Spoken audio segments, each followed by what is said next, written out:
y'all, it's Ashley Bookish Rum and I'm back with another video. Today I am here, as you can see by the title, to do another reader's advisory video. So here's the thing. BookTube is not a comic or graphic novel centric community, which is fine. I completely get it. Sometimes it's a little hard for me as a comic book reader to try to engage because I do read a lot of comics and it's not something that we necessarily talk about a lot as a community, but it is a medium and a form of literature that I always advocate for, that I love. And I know that Shay from Shay Geeks Out feels this way a lot about manga. And you know, these are just two mediums of literature that we both love, and they don't get a lot of love in the community. So it's kind of hard sometimes.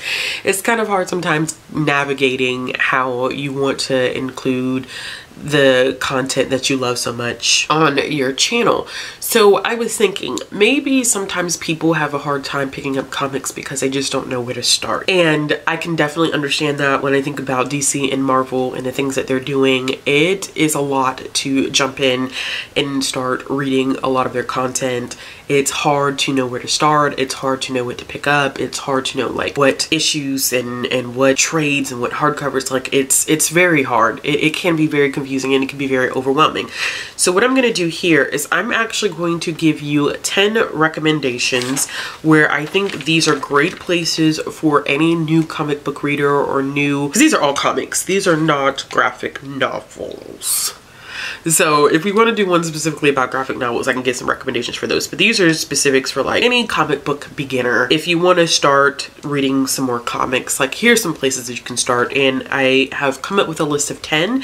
And these 10 are divided by what your interest level may be. Now, I did something a little bit with DC and Marvel. It's a little different. I'm just giving you two things that I really like about DC and Marvel. They're a little bit more difficult to talk about in terms of like reading order, so I am not going to delve into that unless somebody specifically like, I really want to know more about that. Maybe we could do like a live discussion about it. I don't know, but I'm not going to do that here. So let's go ahead and jump in. I'm going to tell you basically how I'm going to present this video is, if you're interested in this genre, this might be a comic book that you might be interested in checking out. All right, so the first one that I have here is if you enjoy Black SFF, Black science fiction fantasy, I would recommend checking out LaGuardia by Nadia Corfor. This is one that I actually recently read, and it focuses on a woman by the name of Future, I believe is her name. Because the names are a little weird, because her name is Future and her fiance's name is Citizen.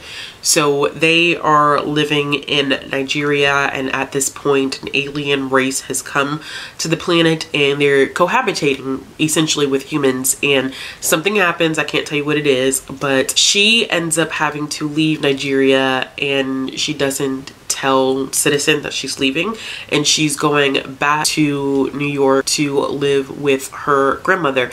And the only place that she can fly into the hub in order to alien friendly hub is LaGuardia, and there are some secrets that she's harboring, and she also is harboring an alien plant. So that's always interesting, but it was really good. It is a huge commentary on some things that are happening now in the 21st century all over the world in terms of immigration, and I thought that it was going to be overdone because of the fact that it's, you know, just immigration in general, and then adding the alien element to give it a science fiction feel. I thought it was going to be too much, but I think there's some double entendre stuff going on with the word alien in that. So if you're a fan of Black SFF, I definitely would recommend reading LaGuardia. The next one that I have on this list is for fans of superhero stuff that's not necessarily tied to DC and Marvel.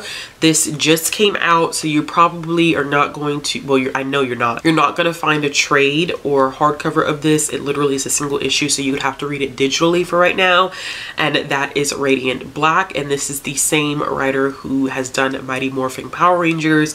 So Radiant Black is actually about a young man he just turned 30, I believe. He is going through it. He wanted to be a writer. That completely failed. He's in a lot of debt. He has to return home and live with his parents. He goes out drinking with a buddy of his, and he ends up touching this weird object, and he gets these superpowers. Now, I can't really tell you more besides that because this is a single issue, so it means it's only about 24, 25 pages, even if that. But it is really, really great. It's absolutely amazing. A lot of the comic book world right now is really digging what this new series is going to look like. I can tell you that I read it and absolutely enjoyed it, and I will be following the series in single issue form.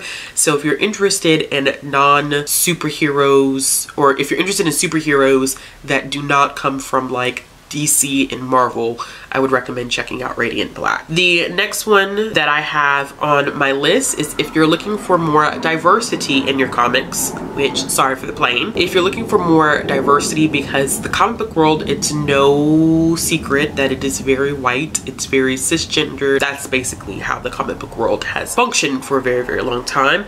But we are, I don't know why there's so many planes today. Like, planes never fly over me, and all of a sudden everybody and their mother wants to fly over here. But a lot of comic book publishers are changing that up with writers and artists, etc. So one of the ones that Marvel is doing is they have this line that's called Marvel Voices. Most of these have been one-shots, so that means that, once again, unless you go into your local comic book store, you're probably going to have to end up reading it digitally, and that's going to be Marvel's Voices, and this is Indigenous Voices. So this includes actually Rebecca Rowan, Horace, Darcy Little Badger, as well as Stephen Graham Jones, and they take some characters that have been a part of the Marvel universe that are Indigenous, and they rework a little bit of their storylines. I actually ended up enjoying this one.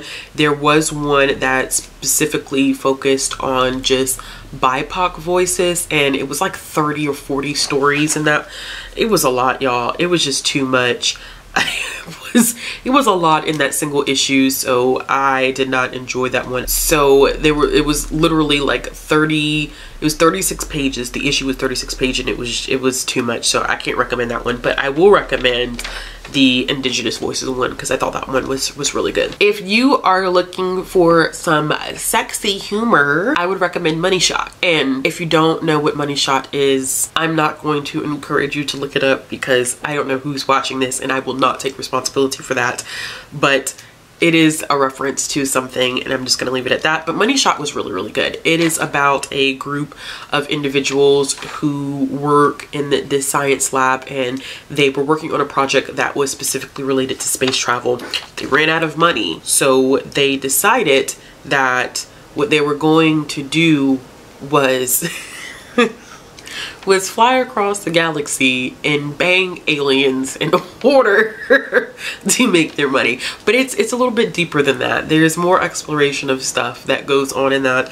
But if you like your romance and you like your smut, I definitely would recommend Money Shot for that. I loved it. I can't wait until the next bind-up comes out.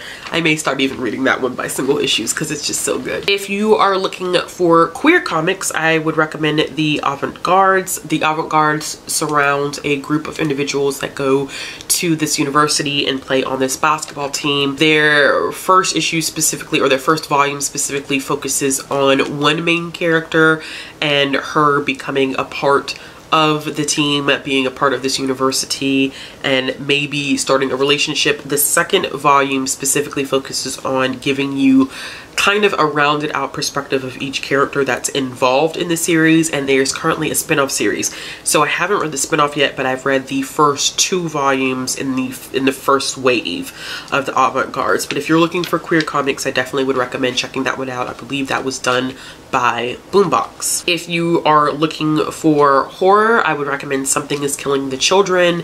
This is a tough one. James Tynion IV did the damn thing on this one, okay? It is about a town of people where children go missing and they think that someone's kidnapping them, but actually it is a creature that is killing them because it's a young boy who actually witnesses the children being eaten alive by this creature, and there's a woman that comes to town saying that she knows what it is and she can get rid of it. I really do need to catch up on that. I believe I've read 3 issues of that, but that one is like far up into maybe like the 20s in terms of issues. So there's 2 trades of that one out if you are looking to read it physically or read it digitally. I definitely would recommend checking all this stuff out on Hoopla. So all this stuff that I'm giving y'all, see if Hoopla has it. Hoopla usually, which you can get through your library, has a lot of good comics on it.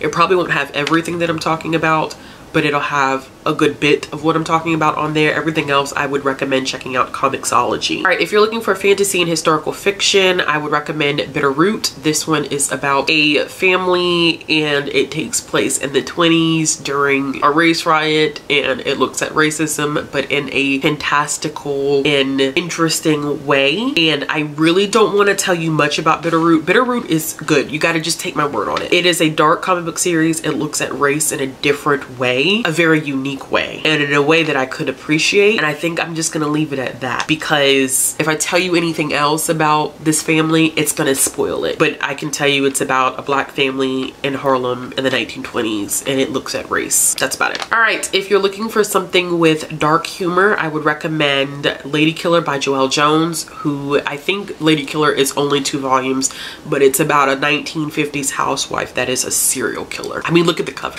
It's dark humor. It really is dark humor, because she literally is balancing being a housewife, taking care of her home and her husband, while also taking on jobs to kill these people, and it gets messy. And as a matter of fact, I am due for a reread of Ladykiller, because it's been a minute since I've read both volumes, and I don't think we're getting any more than those, maybe I would say 8 to 10 issues. So yeah, if you haven't read Ladykiller, I highly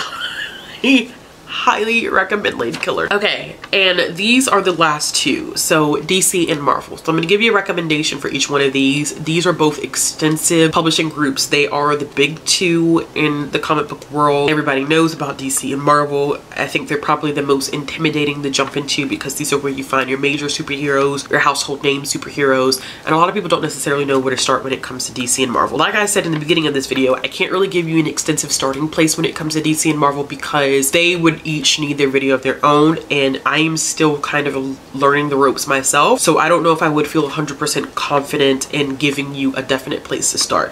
Most people say pick your favorite character, find an issue 1, and then just go from there. And it's true, but sometimes it can get a little confusing, because what will end up happening is that you will miss certain events and stuff like that. But for the most part, a lot of comic book writers, especially like modern comic book writers, will give you references within the comic book if they're talking about an event that has happened that you may have missed if you haven't read an issue. Like literally, they will put a box in the comic that says, see issue number blah blah blah of blah blah blah, and that really does help. I mean, I've seen that in a couple of things. So if you really are hard pressed to start somewhere, you know, like really pick your favorite character, pick up an issue 1, or pick up a volume 1 of a trade and go from there. But for DC, I'm gonna recommend the DC Universe Rebirth Omnibus. So DC has gone through a process of rebooting their line. Now, technically, I think they've only rebooted their line 2 or 3 times, and maybe 2. I could be so wrong about this, but I know it is at least 2 times, even though it seems like it's been rebooted a lot more than that. So what ended up happening was that New 52 was a reboot, and then they shifted over to Rebirth. Now, Rebirth, I think, was more well received than New 52. A lot of hardcore comic book readers did not like when DC did New 52, but when Rebirth happened, I think there's a little bit better storytelling that's happening with Rebirth. I have read a few things in Rebirth, but I namely have read this huge omnibus that is a part of Rebirth. And the reason why I'm recommending this is because this Rebirth omnibus, even though DC is now shifting to, they did death metal, and then now they're going into future state and all that stuff. Don't worry about that. If you can start with Rebirth, I don't think it's a problem to start with Rebirth. I'm recommending this because this omnibus literally gives you the first issue of every character that they're looking at with DC's Rebirth lines. So it'll give you a taste of every single character that's a part of Rebirth. So if there's a character that you specifically like, you like their first issue, then you can be like, okay, I want to read the rest of the volumes in this series, or you know, I want to explore. So I think it's just a nice way to sample a lot of different things, and I haven't really seen anything else like that from DC that will give you a good taste of some of their characters' storylines. So when you're reading these issues, you're reading origin stories, sort of, kind of, because there's some elements that are tied into something has happened, and it'll tell you in the beginning. Something has happened where there is a chunk of time that has been stolen from the characters in DC, meaning that they don't remember each other. Teams that work together like the Justice League, they don't remember each other at all either. So this is explaining how all that stuff happened, and it's giving you a first look at all of the characters. So I would recommend that for DC. For Marvel, Marvel's a little different. Marvel's a little different in terms of, I think their continuity is a lot better than DC's. I think DC struggles a lot with their continuity. I think Marvel doesn't have as many issues, but Marvel has a lot of stuff, even though DC has been pushing out stuff a little bit longer, I believe, when we think about startup, but we're not going to even talk about all that. I think my best bet for Marvel was to just give you a character that I loved in a specific run with a specific writer, and it's one that I talk about all the time.